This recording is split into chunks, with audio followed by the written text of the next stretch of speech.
নারকেলের পুর দিয়ে পটল তো আমরা অনেকেই খেয়েছি। আজকে একটু অন্যরকম ট্রাই করি চলো। আজকে বানাবো নারকেলের পুর ভরা কাঁকরোল।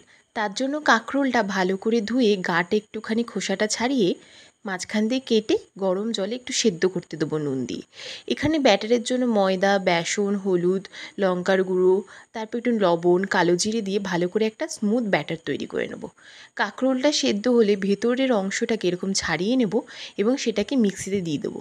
আর দিয়ে দেবো নারকেল কোড়া, সাদা সর্ষে, কালো সর্ষে, পোস্ত আর কাঁচা লঙ্কা, সামান্য পরিমাণে নুন। এখানে যে সর্ষেটা সেটা বুঝে দিও, নয়তো তেতো হয়ে যাবে। তারপর কি সেটা পেস্ট হয়ে গেলে কড়াইতে তেল দিয়ে ভালো করে একটু লবণ মিশিয়ে একটু নাড়িয়ে চাড়িয়ে সেই পুরটা কাঁকরোলের ভেতর ডুবিয়ে ব্যাটারের মধ্যে ভালো করে মাখিয়ে গরম গরম ছাকা ছাকা তেলে আমরা ভেজে নেব। নারকেলের পুর ভরা কাঁকরোল রেডি হয়ে যাবে। এটা গরমকালে এক থালা ভাত, ডাল এবং